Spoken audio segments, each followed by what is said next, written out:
नमस्कार दोस्तों, most welcome to संभव education classes. SSC mathematics series में आप सभी का स्वागत है। ज्योमेट्री के हमने 8 पार्ट का एनालिसिस किया। आज हमारा पार्ट नंबर 9 है और पार्ट नंबर 9 में हम स्टुअर्ट थ्योरम के कॉन्सेप्ट को समझेंगे कि स्टुअर्ट थ्योरम क्या है, उसका इंपॉर्टेंस कहाँ है, उसके नंबर ऑफ क्वेश्चंस कैसे बनते हैं और कौन कौन सी जगह पर ये नंबर ऑफ क्वेश्चंस पूछे गए। ये सबसे ज़्यादा इम्पॉर्टेंट कॉन्सेप्ट है, इससे डायरेक्ट क्वेश्चन आता है एग्जाम में। तो अगर आपको स्टुअर्ट थ्योरम पता है तो आप क्वेश्चन को आराम से कर लेंगे। अगर नहीं पता है तो करने में आपको टाइम भी लगेगा, हो सकता है कि वो उलझाऊ हो जाए, आपका टाइम टेकन लगे। तो एक बार कॉन्सेप्ट को समझ लीजिए, उसके बाद नंबर ऑफ क्वेश्चन जब करेंगे तो आपको खुद ही एनालिसिस होगा कि कॉन्सेप्ट का कितना इंपॉर्टेंस है इस। तो आइए शुरुआत करते हैं। सबसे पहले उस कॉन्सेप्ट को सीखते हैं जो ये कहता है स्टुअर्ट थ्योरम का।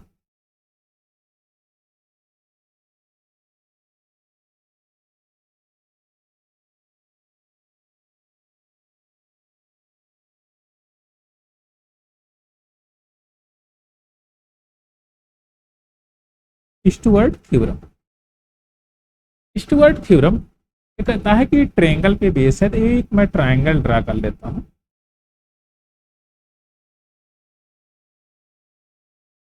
कि हमारे पास एक ट्रायंगल है,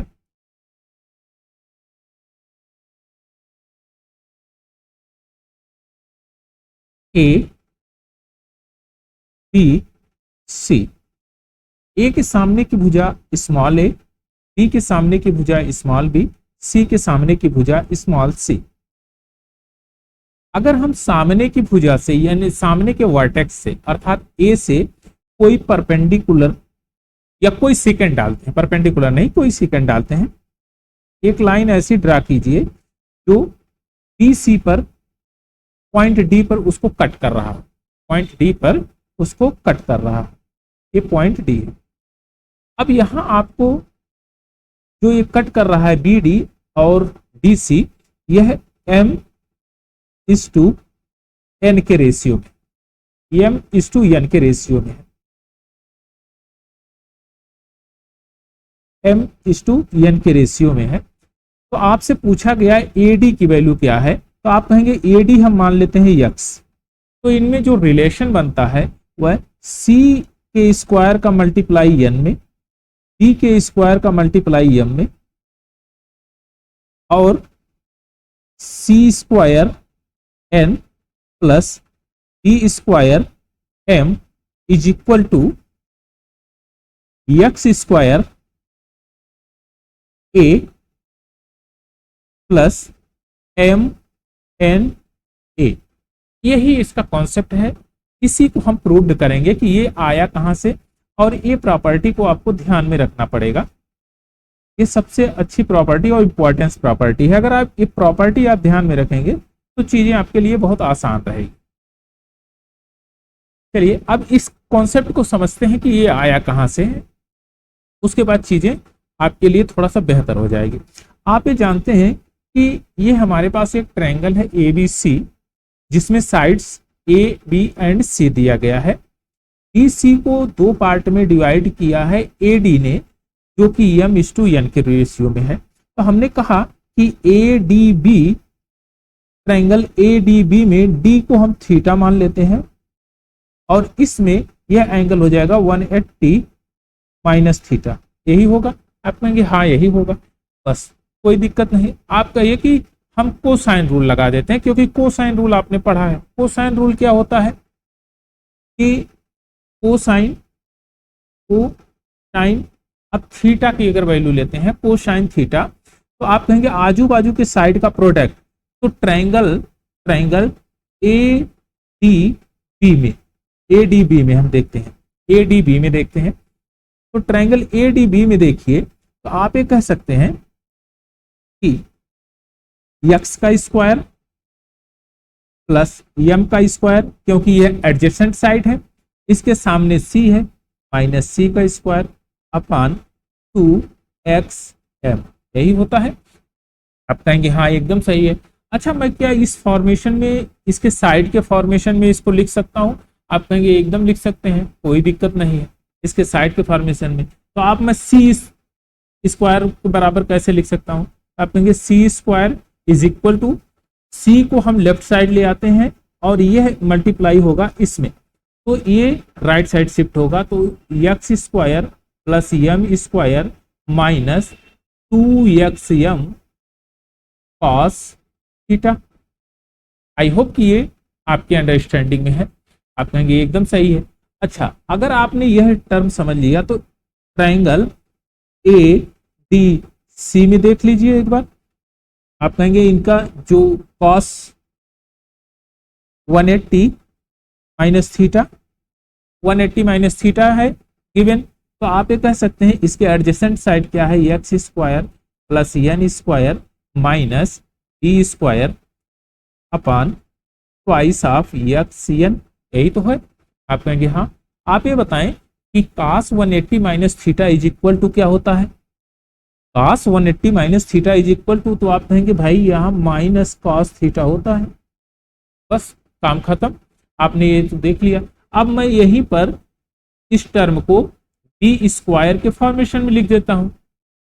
अगर बी स्क्वायर के फॉर्मेशन में लिखूंगा तो बी स्क्वायर को लेफ्ट हैंड साइड शिफ्ट करेंगे और cos माइनस कॉस थीटा से मल्टीप्लाई होगा 2xn से, और ये राइट साइड शिफ्ट हो जाएगा। तो आप ये कहेंगे कि यहाँ पर X square plus N square, इसको कहीं छेड़ना नहीं है। अब इसको हम राइट साइड ले आएंगे तो ये हो जाएगा प्लस, तो ये हो जाएगा twice of X N cos theta, X N cos theta. इतना अगर समझ में आया तो आपका एकदम काम आसान हो गया। अब इसमें कुछ बचा ही नहीं। अब ध्यान से देखिए, हमको क्या ले आना है, हमको एन एम एन ले आना है, और किसके साथ में कोरिलेट हो रहा है, सी स्क्वायर एन और बी स्क्वायर एम। तो हम कहें कि भाई अगर हम इसको क्या करते हैं, इसमें पूरे सीरीज में एन से मल्टीप्लाई कर दें, कोई दिक्कत? आप कहेंगे नहीं, यहां पर हम एम से मल्टीप्लाई कर दें तो बात बन जाएगी। आप कहेंगे एकदम बन जाएगी, बस यही तो हमको करना था। तो आप देखिए, अगर मैं कहूंगा C square N is equal to X square N plus M square N minus 2xm cos theta B square N is equal to X square M होगा, ये एम है, plus N square M minus plus 2xm cos theta. अब ध्यान दीजिएगा, यह तो ये cut जाएगा, दोनों ऐड कर लेंगे।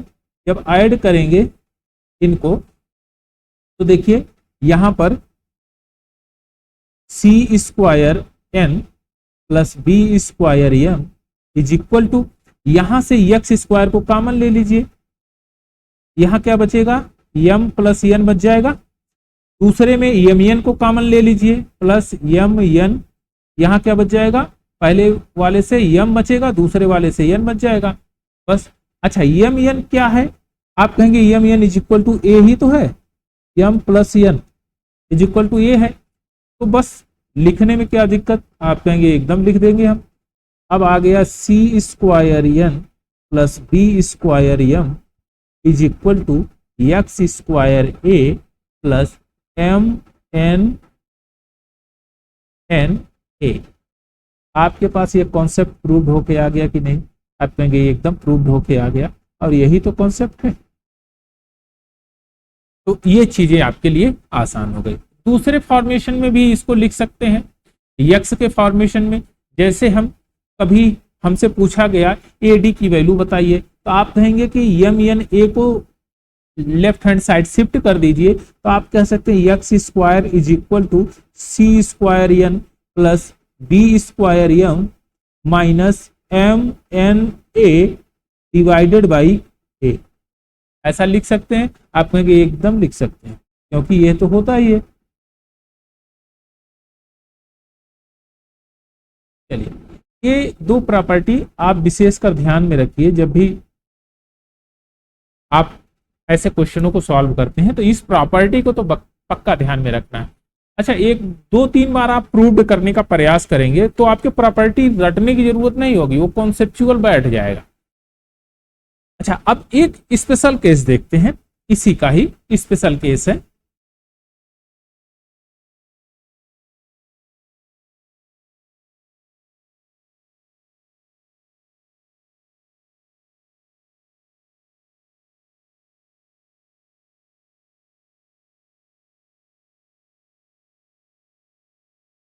Special case of Stuart theorem. Special case में क्या है कि हमने एक ट्रायंगल लिया,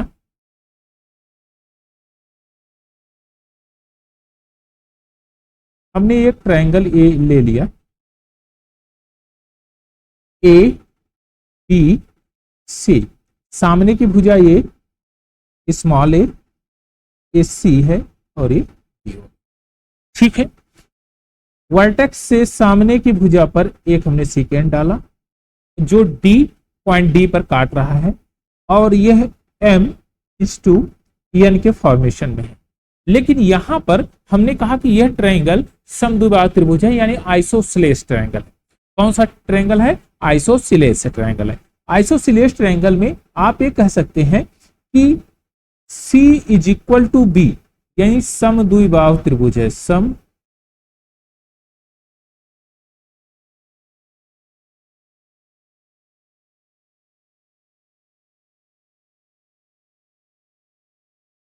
समद्विबाहु त्रिभुज, समद्विबाहु त्रिभुज यानी कि x।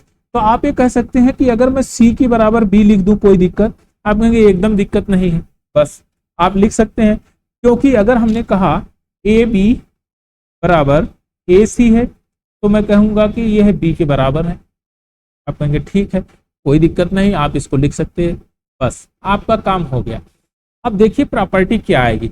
जब हमने प्रूव्ड किया था कि यहां पर C square N plus B square M is equal to X square A plus M N A, यही तो प्रूव किया था। अब आप जहां पर सी है वहां पर बी आप पुट कर दीजिए। तो जब आप यहां बी पुट करेंगे तो बी स्क्वायर एन हो जाएगा प्लस बी स्क्वायर एम हो जाएगा is equal to X square A plus M N A, यही बचा है।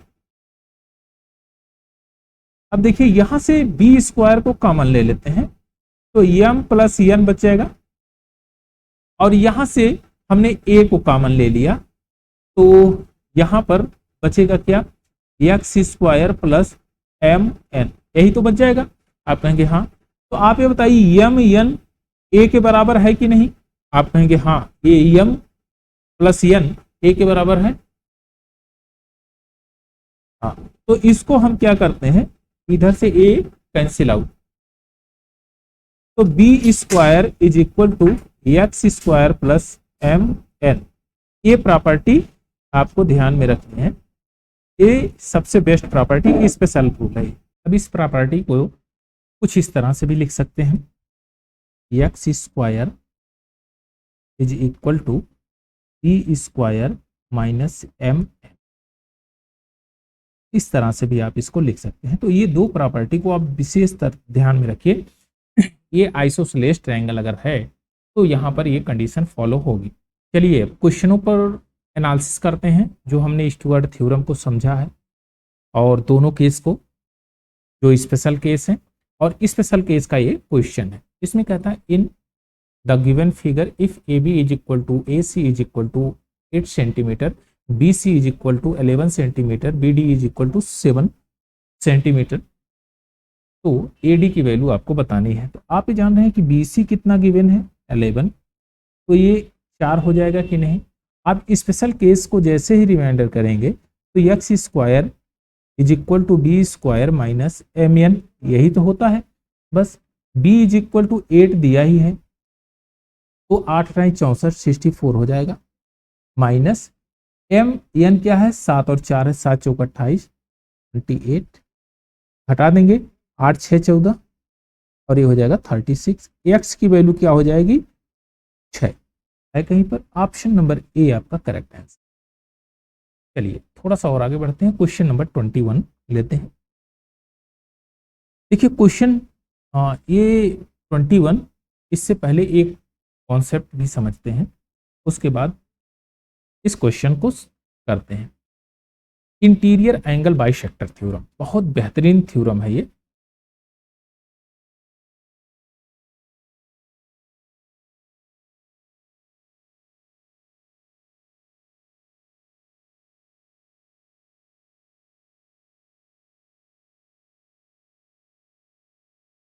इंटीरियर एंगल बाइसेक्टर थ्योरम, इस थ्योरम को करने के लिए एक हम ट्रायंगल लेते हैं। चलिए हमने ये ट्रायंगल ले लिया।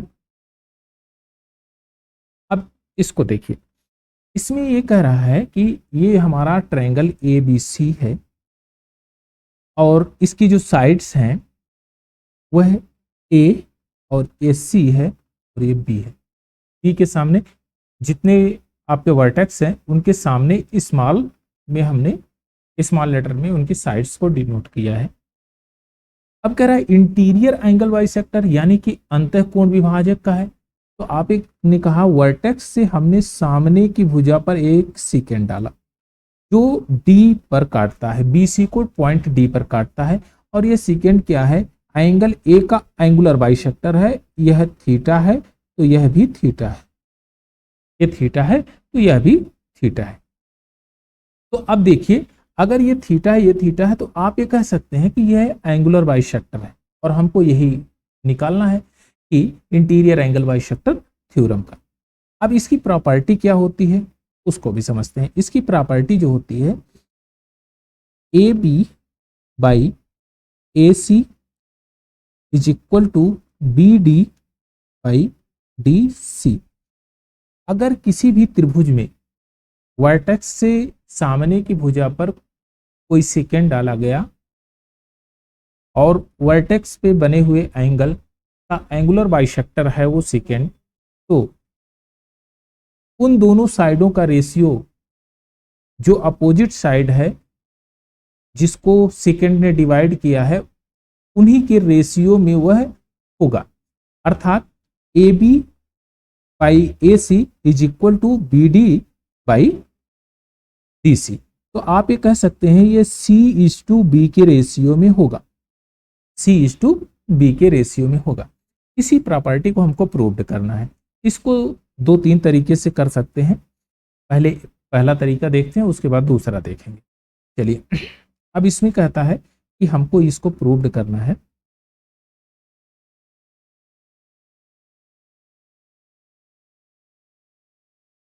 तो हमने कहा इसको हमने अल्फा मान लिया और इसको हमने मान लिया 180 माइनस अल्फा। मानना क्या, अगर एक को अल्फा आपने माना तो दूसरा 180 माइनस अल्फा होगा ही होगा। अब देखिए इनको रेशियो में लेते हैं। आप कहेंगे कि थीटा के सामने की भुजा बी डी है, तो हमने कहा sine theta by sine alpha is equal to theta के सामने की डी डी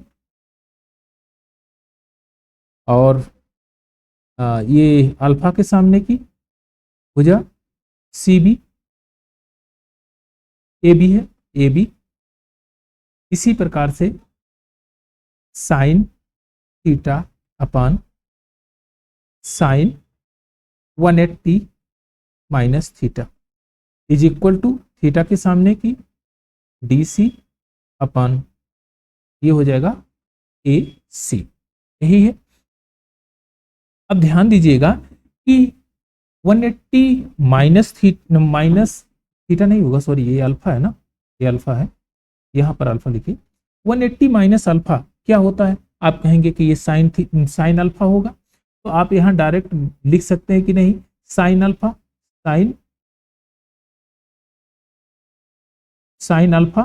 साइन अल्फा इसके बराबर है। तो आप ये बताइए ये दोनों प्रॉपर्टी बराबर हुई कि नहीं, ये दोनों प्रॉपर्टी बराबर हुई। आप कहेंगे हाँ दोनों प्रॉपर्टी बराबर है, तो मैं यहां इससे ये कह सकता हूं कि बी डी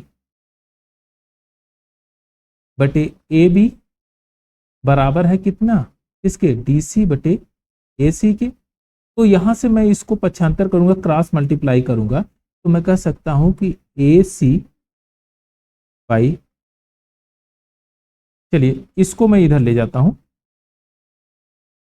क्रॉस मल्टीप्लिकेशन में, ए बी को यहां पर, तो आप कहेंगे कि A B by A C, और ए आपका आ जाएगा, ए बी यहां चला गया, डी सी यहां आ जाएगा, तो B D by D C. आपकी प्रॉपर्टी ए प्रूव्ड हो गई, आपकी प्रॉपर्टी ये प्रूव्ड है। और एंगुलर बाइसेक्टर में अगर इस प्रॉपर्टी में है, तो अगर इस प्रॉपर्टी में कहीं गिवन है और आपसे पूछ लिया BD और DC की वैल्यू आपको बतानी है, तो आप एक तुरंत बताइए कि ये जो C और D है इनके साइडों के रेशियो में इनका डिवाइडेशन होगा, क्योंकि ये जो सामने की जो भुजा है AD, जो सामने की भुजा AD BD को दो पार्ट में डिवाइड कर रही है C और D में, यह इसका वर्टेक्स का एंगुलर बाइसेक्टर है, और ये एंगुलर बाइसेक्टर ही होगी, मस्ट है ये, तब ये केस बनेगा। आई होप कि ये टर्म आपके समझ में आया होगा। चलिए अब इसी का हम दूसरा एक टर्म समझ लेते हैं कि दूसरे तरीके से हम कैसे इसको प्रूव्ड करेंगे। चलिए दूसरे तरीके से अगर हमको इसको प्रूव्ड करना हो,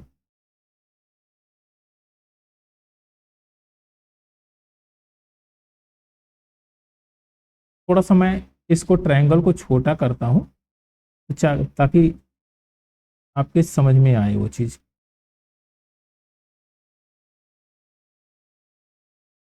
चलिए यहां पर अब देखिए, ये वर्टेक्स ए है, ये बी है और ये सी है। वर्टेक्स ए बी एंड सी है। हमने क्या किया कि इसके ही यहां से एंगुलर बाइसेक्टर एक खींच दिया, एंगुलर बाइसेक्टर खींचा और ये पॉइंट डी पर इसको काट रहा है। इतना पॉइंट क्लियर हुआ? आप कहेंगे ये एकदम सही है। अब क्या किए कि बी ए को आप बढ़ाइए आगे की तरफ, बी ए को आप आगे की तरफ बढ़ाइए, बढ़ा दीजिए, और ए डी के पैरेलल, ए डी के पैरेलल एक लाइन ड्रा करिए जो ई पर काटता हो। यहां से एक लाइन ऐसे ड्रा करनी है जो आप इस पॉइंट को ई पे काटता हो, पॉइंट ई पे काटता हो, तो आप कहेंगे A D parallel to C E, A D parallel to C E. तो इस टर्म को हम सेटिस्फाई करेंगे। अब देखिए इस टर्म को जब सेटिस्फाई कराना है तो ये हमको ए बी बाई ए सी और B D by D C आना चाहिए। अब कैसे होगा, अब इसको समझेंगे। इसमें काम करेगा basic proportionality theorem. Basic proportionality theorem यानी कि जो अनुपातिक थ्योरम है, बेसिक अनुपातिक आधारभूत अनुपातिक थ्योरम, वह काम करेगी। आप ये जानते हैं कि अगर दो लाइनें पैरेलल हो, इस तरह से दो लाइनें पैरेलल हो और इनको एक ट्रांसवर्स लाइन काट रही है, अगर यहाँ थीटा बनेगा तो अल्टरनेट एंगल आर इक्वल, तो यहाँ भी थीटा बनेगा। आप ध्यान से देखेंगे तो आप एक पाएंगे कि यह जो AD और CE को एक ये लाइन AC काट रही है, तो आप एक कह सकते हैं कि अगर मैं यहाँ पर इसको थीटा मानूं तो ये alternate angle are equal theta होगा कि नहीं? आप कहेंगे हाँ थीटा होगा। आप ये जानते हैं कि ए का एंगुलर बाइसेक्टर है ये, तो आप यहाँ पर ये थीटा होगा कि नहीं? आप कहेंगे हाँ थीटा होगा। अब फिर एक बार और गौर से देखिए, तो इस जब लाइन को हमने बढ़ाया तो आप ये बताइए यह ट्रांसवर्स लाइन बनी कि नहीं? आप कहेंगे हाँ बनी। तो आप ये बताइए कि यह थीटा होगा कि नहीं? आप कहेंगे हाँ ये भी थीटा होगा। इसका मतलब अगर ये थीटा है तो इसके सामने की जो ये भुजाएं हैं, यानी कि ए E is equal to A सी होगी कि नहीं? आप कहेंगे होगी। बस काम खत्म, ये क्वेश्चन, ये थ्योरम प्रूव्ड है। बस इतना ही तो करना था। अब ध्यान से देखिए, थेल्स थ्योरम आप फॉलो किए होंगे, तो थेल्स थ्योरम में आपका ट्रायंगल BEC में देखेंगे तो AD एक पैरेलल है, पैरेलल लाइन है, तो आप ट्रायंगल सी में। आप कहेंगे A B by A E is equal to B D by D C. यही तो होता है, और तो कुछ है नहीं। आप ध्यान से देखिए, जब आपने ए इज इक्वल टू ए सी लिखा तो मैं यहां पर लिख सकता हूं कि नहीं, A B by A C is equal to B D by D C. होगा कि नहीं? और यही तो है प्रूव्ड। बस हो गया मामला क्लियर, आपने प्रूव्ड कर दिया। कोई दिक्कत? आप कहेंगे एकदम दिक्कत नहीं है कहीं, क्योंकि जो इंटीरियर एंगल बाइसेक्टर का थ्योरम था वो हमने सीख लिया, इसी के अकॉर्डिंग यही सिद्धांत काम करेगा। तो आइए नंबर ऑफ क्वेश्चंस पे चलते हैं। क्वेश्चन नंबर 21 देखिए। क्वेश्चन नंबर 21 में ये कहता है एक ट्रायंगल है, तो ट्रायंगल एक आप ड्रा कर लीजिए।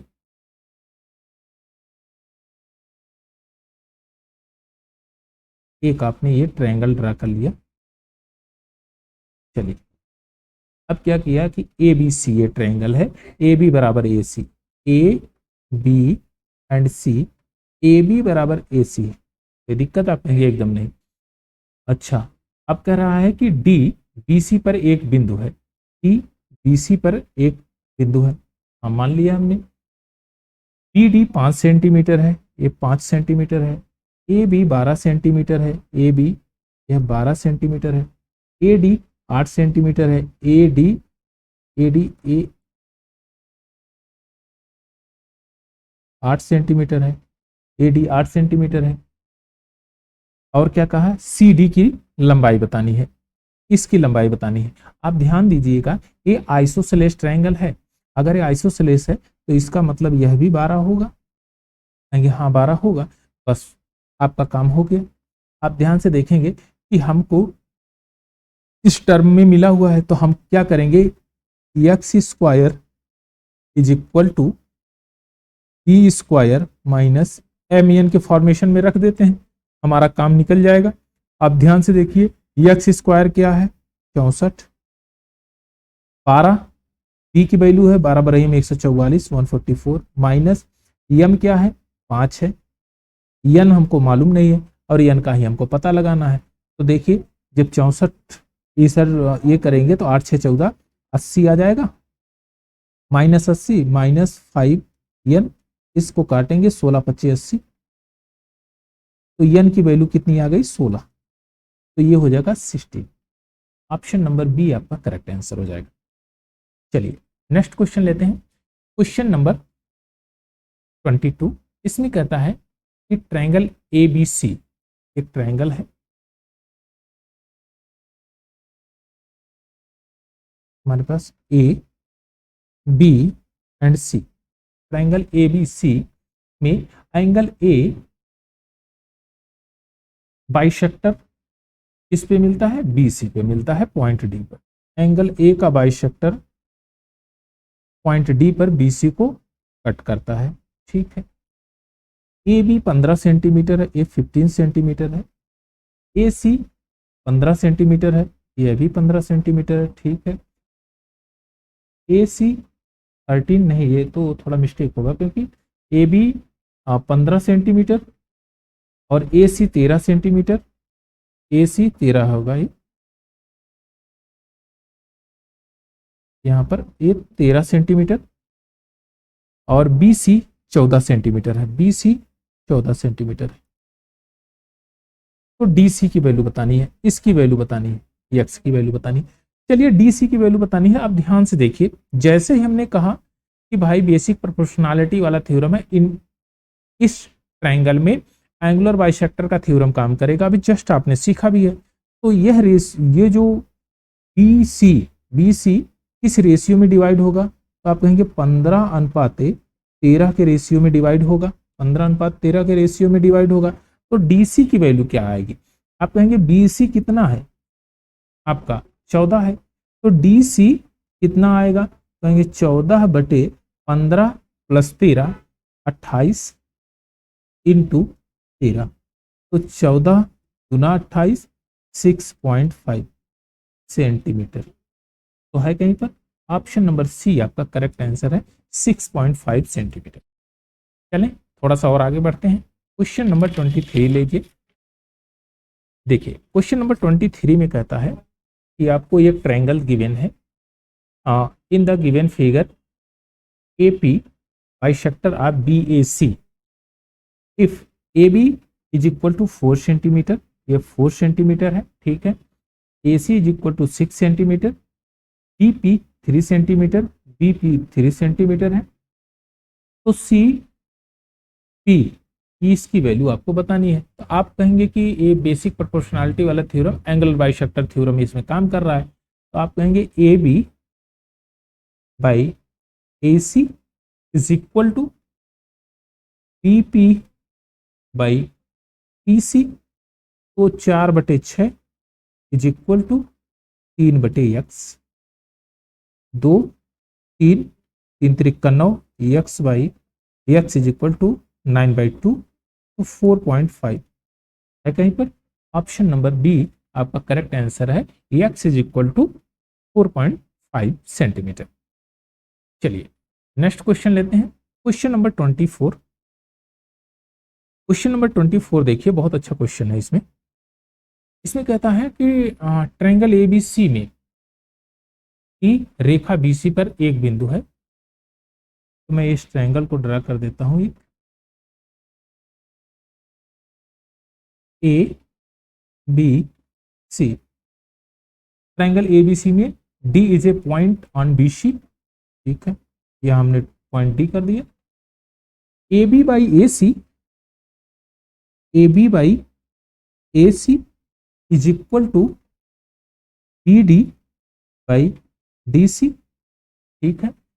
Angle B is equal to 68 degree और angle C is equal to 52 degree.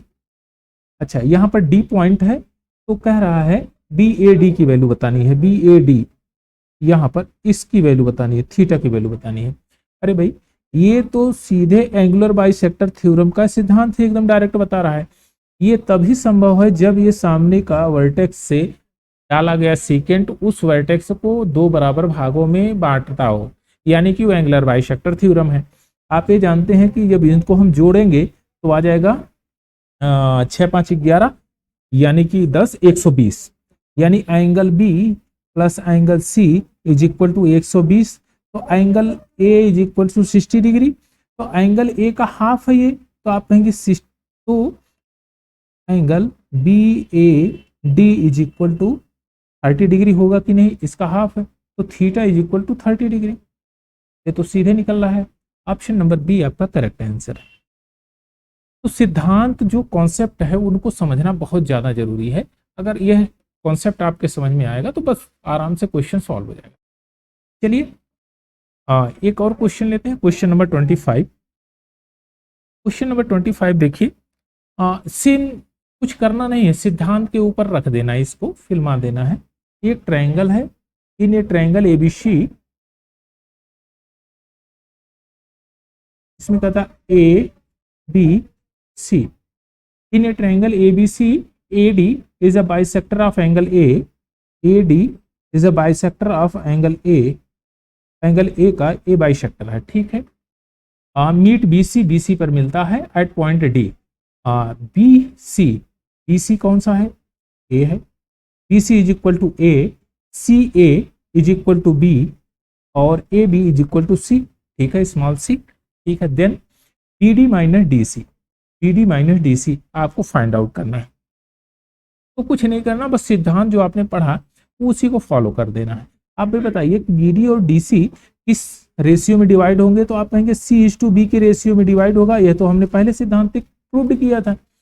अब A को भाई हमको क्या चाहिए, हमको चाहिए कि मैं यहां पर गिवन है DC चाहिए हमको, DC की वैल्यू हमको चाहिए। तो हम ये जान रहे हैं कि BC क्या है, BC आपको BD प्लस DC यही तो है, और इसके बराबर क्या है, A है, यानी कि A को हम बांटेंगे। तो आप ये कहेंगे कि यहां पर A is equal to C plus D, A है कि नहीं, आप कहेंगे हाँ है। ठीक है। अगर C plus D is represent करता है ए को, तो एक यूनिट रिप्रेजेंट कितने को करेगा? A plus C minus D, C plus D, यही है। अब हमको फाइंड आउट क्या करना है? C माइनस डी तो फाइंड आउट करना है, तो C minus D is equal to क्या होगा? आप कहेंगे A into C minus D, C minus D upon C plus D, यही तो होगा, है कहीं पर? A into C minus D upon C plus D, option number C आपका करेक्ट आंसर। आपने क्या किया? ए को दो बराबर पार्टों में उसको विभक्त किया है, बाकी और कुछ काम इसमें स्पेशल हुआ नहीं। चलिए नेक्स्ट क्वेश्चन लेते हैं, क्वेश्चन नंबर 26। क्वेश्चन नंबर 26 देखिए, इसमें कह रहा है कि in a triangle A B C with side 6 centimetre, 7 centimetre and 8 centimetre, angle bisector of the largest angle divide the opposite side into 2 segment, दो पार्ट में डिवाइड कर रहा है। What is the length of shorter segment, छोटे segment की लंबाई क्या है? तो आप कहेंगे सीधे हम फिगर एक ड्रा कर लेते हैं, हमारा सारा खेला इसी फिगर में होने वाला है, A B and C, clear है। अब देखिए यहाँ पर तीनों साइड दिया है, तो हमने कहा कि यह लार्जेस्ट साइड है, ये लार्जेस्ट साइड है, तो इसके सामने की भुजा लार्जेस्ट होगी, लार्जेस्ट साइड के सामने की भुजा लार्जेस्ट होगी, और दो साइडें हमारी ये बची हुई है। अब इस पर हमने एंगुलर बाइसेक्टर डाला है, इसमें कह रहा है एंगुलर बाइसेक्टर है, ये एंगुलर बाइसेक्टर है। तो आप ये बताइए एंगुलर बाइसेक्टर पॉइंट डी पर इसको बाइसेक्ट कर रही, इंटरसेक्ट कर रही, बाइसेक्ट नहीं, बाइसेक्ट मतलब होता है दो पार्ट में डिवाइड करना, इंटरसेक्ट मतलब होता है काटना। अब इंटरसेक्ट कर रही है पॉइंट डी पर, तो बी डी और डी सी का रेशियो क्या होगा? आप कहेंगे 6:7 होगा। आप ये बताइए डी सी कितना है? 8 सेंटीमीटर, तो छोटा सेगमेंट होगा कौन? बी डी ही तो होगा, बी डी छोटा सेगमेंट होगा। तो आप कहेंगे 8 को डिवाइड करेंगे 7 6 13 इंटू 6 के रेशियो में, तो 6 8 48, 48 डिवाइडेड बाई 13 है कहीं पर? 48 divided by 13, option number C आपका करेक्ट आंसर है। तो 6 8 48, अच्छा शॉर्टेस्ट है, सबसे छोटे खंड की लंबाई 48/13। अगर आपसे यही पूछ लिया जाता कि डीसी की वैल्यू बताइए, तो आप कहेंगे डीसी की भी वैल्यू मैं बता सकता हूँ, 8/13 गुणे 7, तो 7 8 56, 56/13, ये भी हो जाता। चलिए नेक्स्ट क्वेश्चन लेते हैं, क्वेश्चन नंबर 27। क्वेश्चन नंबर 27 में देखिए, अच्छा एक और इसमें कॉन्सेप्ट था, उसको भी समझ लेते हैं।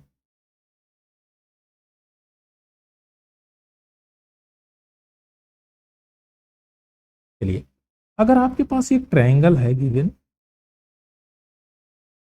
एक ट्रायंगल गिवन है ए बी एंड सी, सामने की भुजा से, सामने के वर्टेक्स से एक सेकेंड डाला गया, बी सी को पॉइंट डी पर इंटरसेक्ट कर रहा है, ये एंगुलर बाइसेक्टर है, एंगुलर बाइसेक्टर है।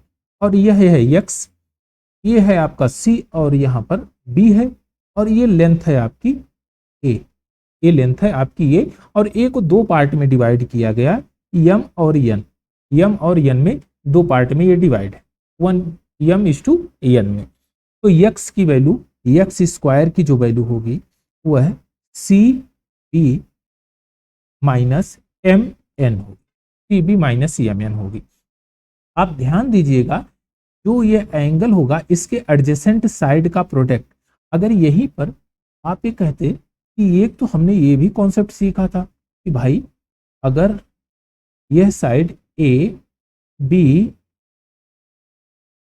और ये सी है, यहाँ पर ये सी है और ये बी और यहाँ पर ए है, और सामने की भुजा, सामने के वर्टेक्स से एंगुलर बाइसेक्टर इस पे डाला गया, पॉइंट डी पर ये काट रहा है, तो यम है और यन में ये डिवाइड कर रहा है, यम और यन में ये डिवाइड कर रहा है, यम इज टू यन में। और कहा हमने कि A B is equal to A C है, यानी कि C is equal to B है, तो हम ये कह सकते थे कि X square is equal to B square minus M N. आप देखें कि दोनों चीजें कुछ सिमिलर नजर आ रही हैं। आप कहेंगे एकदम सिमिलर नजर आ रही हैं, क्योंकि यहां पर साइडें चेंज हो गया है लेकिन सिद्धांत नहीं बदला है। सिद्धांत वही है, सिद्धांत वही है। यह कहां लगेगा? जब एंगुलर बाइसेक्टर के सिद्धांत को वो फिगर फॉलो कर रहा हो, तो यह टर्म आपको फॉलो करना पड़ेगा। तो यहां पर यक्स की वैल्यू जो है ये आपको मिल जाएगी।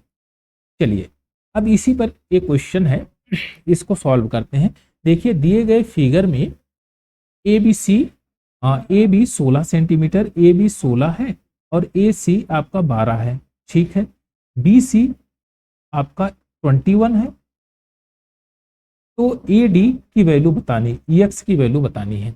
आप ये जानते हैं कि यह जो रेशियो होगा बी डी और डी सी का 16:12 का होगा, 16:12 का होगा। आप कहेंगे हाँ 16:12 का होगा, लेकिन हम इसको और शार्टेस्ट कर देते हैं, 4 से काटेंगे, 4 चौक 16, 4 तियां 12। तो मैं डायरेक्ट यहाँ पर ये लिख देता हूँ 4:3। अब 4:3 को 21 को डिवाइड कर दीजिए, तो आप कहेंगे बी डी को अगर हम यम के रूप में मानते हैं तो ये कितना आएगा 21/7 इंटू 4, 7 त्रिक 21, 3 चौक 12। इसी प्रकार D C is equal to N is equal to 3 into 3, 9 आ जाएगा। कोई दिक्कत? आप कहेंगे एकदम दिक्कत नहीं। तो x square is equal to A B minus M N कर सकते हैं हम। चलिए ए बी क्या है 16 इंटू 12 माइनस 12 गुणे 9। तो 12 को कॉमन ले लीजिए, 16 माइनस 9 कर देंगे, डायरेक्ट कर ही दीजिए, 9 7 16, 7 बच गया। तो एक्स स्क्वायर की वैल्यू आ गई, एक्स की वैल्यू 12 सते 84, 84 रूट अंडर रूट 84 आ जाएगी। यानी कि एक्स की वैल्यू कितनी आ गई? √84। तो आपने जितना कॉन्सेप्ट सीखा उसी के आधार पर आपने इस क्वेश्चन को सॉल्व किया, और बाकी इसमें कुछ है नहीं, बशर्ते ये है कि आपका कॉन्सेप्ट क्लियर होना चाहिए। अगर कॉन्सेप्ट क्लियर है तो एकदम सब मामला क्लियर है, और कॉन्सेप्ट क्लियर नहीं है तो एकदम मामला क्लियर है। तो आप ये जानते हैं क्लियर की दोनों स्पेलिंग सेम ही है, बशर्ते उसका मीनिंग अलग अलग। चलिए नेक्स्ट क्वेश्चन लेते हैं, क्वेश्चन नंबर 28। क्वेश्चन नंबर 28 में देखिए, इसमें कहता है कि आपको ये गिवन फिगर है A B C D, A B पर पॉइंट डी है और बी सी पर पॉइंट ई है। ए डी ए बी को 4:3 के अनुपात में बांट रही है और ए सी को 5 और एक्स के रेशियो में डिवाइड हो रहा है। अब इसको देखिए, करने के लिए इसको रेशियो मेथड से कर सकते हैं बहुत आराम से। अब चित्रों का एनालिसिस करिएगा, उसके बाद चीजें आपके समझ में आएगी। हमने कहा कि भाई ए बी गिवन है, ए सी गिवन है, तो हम कहेंगे यह भी अगर गिवन हो जाए तो बात बन जाए, तो हम एक्स की वैल्यू हम फाइंड आउट कर लेंगे। आप कहेंगे ये एकदम सही है। चलिए अगर यह गिवन है तो आप ये देखिए ट्रायंगल ए बी सी को ले लीजिए, ए बी सी को लीजिए, ए बी सी में, ए बी सी में आप ये कहेंगे ए बी सी में यह वाला ट्रायंगल आप देखिए, ए बी सी में, ए बी सी में ए बी सी बटे ए बी बराबर बी सी बटे ए बी बराबर सी ई बटे ए ई होगा कि नहीं? ए ई, तो मैं यहां पर डाटा पुट कर देता हूं, यहां पर के अपान 4 3 7, ए बी कितना है 7, और यहां पर सी ई कितना है एक्स, और ए ई कितना है 5। तो के फॉर्मेशन में लिख देता हूं मैं डायरेक्ट, के इज इक्वल टू 7x/5। अब देखिए दूसरे ट्रायंगल ए सी बी में, ए सी बी में, ए सी बी में देखिए, अब गौर से जब देखेंगे ए सी बी को तो कुछ इस तरह से ए वाला दिखेगा। ये मैं कलर चेंज कर देता हूँ, ACB इसमें। तो आप एक कहेंगे कि यह कितना है, 5 + x है, और यहाँ k है। यहाँ पर k बाई, मैं डायरेक्ट लिखता हूँ k by 5 + x is equal to 3/4। 3/4। अब अगर मैं k के फॉर्मेशन में इसको लिखना चाहूँ तो मैं कैसे लिख सकता हूँ, k is equal to 15 + 3x/4। अब ध्यान दीजिए कि यहाँ दोनों इक्वल है, तो मैं इन दोनों को इक्वल कर सकता हूँ कि नहीं। आप कहेंगे ये तो इक्वल है ही, तो आप कर लीजिए, x की वैल्यू फाइंड आउट हो जाएगी। तो देखिए 7x/5 is equal to 15 + 3x/4 is equal to 7 × 28। x is equal to 15 × 5 = 75 plus 15x। इसमें से घटाएंगे तो 15 × 5 = 20, 8 × 5 = 13। 13x is equal to 75। तो x की वैल्यू कितनी आ जाएगी, 75/30। 75/13 है कहीं पर, 75/13। ऑप्शन नंबर ए आपका करेक्ट आंसर, 75/13। और कुछ निकलने लायक नहीं, बस सही है 75/30। तो आप केवल क्वेश्चन का एनालिसिस करेंगे तो भी चीजें आपके लिए बहुत आसान हो जाएगी और बड़े आराम से क्वेश्चनों को फाइंड आउट कर सकते हैं। चलिए, यहां पर भी बेसिक प्रोपोर्शनैलिटी वाला थ्योरम लगा, यानी एंगुलर बाइसेक्टर, दोनों एंगुलर बाइसेक्टर थ्योरम यहां पर था। तो ट्रायंगल बनाया, उसका एंगुलर बाइसेक्टर किया। चलिए नेक्स्ट क्वेश्चन लेते हैं, क्वेश्चन नंबर 29। क्वेश्चन नंबर 29 देखिए, इसमें कह रहा है triangle ABC angle C is equal to 90 degree और and D is a point on CB such that AD is the bisector of angle A. If AC is equal to 5 cm and BC is equal to 12 cm, then what is the length of AD? अब ध्यान से देखिए, मैं एक triangle draw कर देता हूं, right angle triangle. यहां पर अगर राइट एंगल ट्रायंगल पूछा है तो राइट एंगल ट्रायंगल ड्रा कर देंगे। चलिए, यहां राइट एंगल ट्रायंगल हमने ड्रा किया और राइट एंगल ट्रायंगल में ये इसको हमने C कहा, ए बी हो गया और यहां पर C है। राइट एंगल ट्रायंगल में angle C is equal to 90 degree है। अब कह क्या रहा है कि पॉइंट D, ये पॉइंट CB पर कोई पॉइंट D है, यहां पर पॉइंट D है, जैसे एंगुलर बाइसेक्टर ऑफ ए का जो एंगुलर बाइसेक्टर है। ठीक है भाई, कोई दिक्कत नहीं, यहां पर भी एंगुलर बाइसेक्टर का थ्योरम लगेगा। ठीक है, अब कहता क्या है कि AC is equal to 5 centimetre, यहाँ 5 सेंटीमीटर है। ठीक है, BC is equal to 12 centimetre, 12 centimetre, कोई दिक्कत। आप कहेंगे BC 12 सेंटीमीटर है, कोई दिक्कत नहीं। Then what is the AD? AD की लेंथ आपको बतानी है, तो आप कहेंगे AD की लेंथ बड़े आराम से मैं बता सकता हूं, क्योंकि ये पाइथागोरस थ्योरम और ट्रिपलेट पे सेट किया गया है। 5 12 13, ये 13 होगा कि नहीं। आप कहेंगे AB is equal to 13 centimetre, क्योंकि 5 12 13 तो एक ट्रिपलेट है। बस काम आपका हो गया। अब देखिए, यह M और इस टू N के रेशियो में होगा कि नहीं, क्योंकि यह एंगुलर बाइसेक्टर है। अब M की वैल्यू क्या आ जाएगी, मैं कहूंगा कि 12 को 5:13 के रेशियो में डिवाइड करेंगे, तो आप कह सकते हैं कि 12 डिवाइडेड बाई 13 और 5 18, तो 6 दूना 12, 6 त्रिक 18 गुणे 5, तो आप कहेंगे 10/3, 10/3 आ गया M की वैल्यू। अच्छा, यहां पर 10/3 आ गया M की वैल्यू। अब मुझे x की को ही फाइंड आउट करना है, तो बाकी और कोई काम करना नहीं, तो मैं डायरेक्ट पाइथागोरस थ्योरम ही लगा लेता हूं, क्योंकि 90 डिग्री का है ही यहाँ पर। तो हम कहेंगे x² इज इक्वल टू 25 + 100/9, तो यहाँ हो जाएगा 225 325, यानी 325/9, तो यहाँ से निकालेंगे इसको, तो ये लिखा गया है 25 गुणे 13/9। तो यक्स की वैल्यू क्या आ जाएगी, रूट में आएगा तो 5 बाहर आ जाएगा और 9 3 बन जाएगा और रूट 13, तो 5 सही 13/3 है कहीं पर। ऑप्शन नंबर सी आपका करेक्ट आंसर है, 5√13/3 सेंटीमीटर। चलिए नेक्स्ट क्वेश्चन लेते हैं, क्वेश्चन नंबर 30।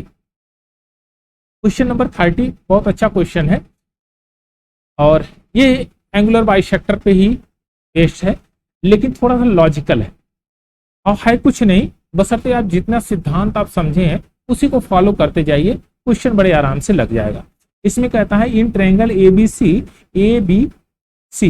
एंगल, अच्छा angle ABC is equal to 90 degree, यानी कि मैं एक राइट एंगल ट्रायंगल लेता हूं और इसमें गिवन है B is equal to 90 degree, BA है 90 डिग्री, राइट एंगल ट्रायंगल बना रहा है। तो हमने कहा कि यह अगर A है, B है और ये C कर दें, ठीक है। CD is a angular bisector of ACB, तो एंगुलर बाइसेक्टर ACB, ठीक है, यह एंगुलर बाइसेक्टर हमने ड्रा कर दिया। यहाँ पर पॉइंट D पर A इंटरसेक्ट कर रही है, AD is equal to 4 centimetre, AD कहाँ गया भाई, यहाँ पर 4 centimetre, CD is equal to 3 centimetre, तो CD की वैल्यू बतानी है। वाह गजब का क्वेश्चन। अब देखिए ध्यान से, यहाँ पाइथागोरस थ्योरम काम करेगा। आप ये जानते हैं कि भाई जब BD CB और CA किस रेशियो में होगा, तो आप कहेंगे CB 3K के रेशियो में होगा कि नहीं, आप कहेंगे होगा, और CA 4K के रेशियो में होगा कि नहीं। भाई रेशियो में आपको लेना है तो रेशियो में ही लेना पड़ेगा उसको, क्योंकि यहाँ पर नंबर है आपको BD और DA आपको नंबर में है, लेकिन ये जो CB और CA रेशियो में डिवाइड होगा। चलिए अब अगर इतना कर लिए तो काम हो ही गया। x की वैल्यू तो आप फाइंड आउट कर सकते हैं, तो आप कहेंगे x square is equal to 9K square plus 9, तो यहाँ पर रूट जब लगाएंगे तो ये तो खत्म हो जाएगा, तो आप एक क्या आएगा x की वैल्यू मैं डायरेक्ट लिख देता हूँ, यहाँ लिखता हूँ x is equal to 3√K square plus 1, हो गया सही, आप कहेंगे एकदम सही है। चलिए अगर x की वैल्यू ये आ गई तो फिर कोई दिक्कत है नहीं। अब ध्यान दीजिएगा, ट्रायंगल ABC में देखिए, तो आप कहेंगे ये इतना क्या है, आप कहेंगे 7 सेंटीमीटर है बस। आप जानते हैं 4K square is equal to 4K का होल स्क्वायर करना पड़ेगा ना, 3K का होल स्क्वायर प्लस 7 का स्क्वायर। अब देखिए यहां पर 16K square is equal to 9K square plus 49, तो यहां पक्षांतर करेंगे 8 आ जाएगा, 9 7 16, 7K square is equal to 49, तो यहां से कट जाएगा ये, K स्क्वायर की वैल्यू कितनी आ गई 7 7 49, यानी कि 7 आ गई, K स्क्वायर की वैल्यू 7 आ गई। अब मामला क्या पूछा है भाई, हमको CD चाहिए और CD is equal to x है ही, और x क्या गिवन है 3√K स्क्वायर प्लस 1, यही तो गिवन है, तो K square is equal to 7 plus 1 root में डाल दीजिए। अब कितना आएगा 8 हो जाएगा, 8 में से 2 बाहर आएगा, 4 दूना 8 होता है, 3 दूना 6, 6√2 आ जाएगा, यानी कि x की वैल्यू है और यही CD की वैल्यू है कहीं पर। ऑप्शन नंबर बी आपका करेक्ट आंसर। तो हमने आज के जो सेशन में स्टुअर्ट थ्योरम पढ़ा, इंटीरियर एंगल बाइसेक्टर थ्योरम पढ़ा, और उसमें जो बेहतरीन क्वेश्चन है, ये जितने भी क्वेश्चन है वो CGL में, CPO, CGL, CDS कहीं ना कहीं किसी न किसी एग्जाम में पूछे गए हैं, उन्हीं क्वेश्चनों को हमने इसमें रखा है। उनको बहुत बढ़िया से एनालिसिस हमने किया, और शायद इस सेशन के बाद आपको इस तरह से कोई भी क्वेश्चन मिलेगा तो बड़े आराम से आप इसको सॉल्व कर सकते हैं। आज के सेशन हमने जो किया तो स्टुअर्ट थ्योरम और एंगुलर बाइसेक्टर थ्योरम था। नेक्स्ट वाला सेशन हम लोग एक्सटीरियर एंगल बाइसेक्टर पे करेंगे और उसको हम कल करेंगे। आज का सेशन यहीं तक, नेक्स्ट वाला सेशन हम लोग कल करेंगे। Thank you for watching.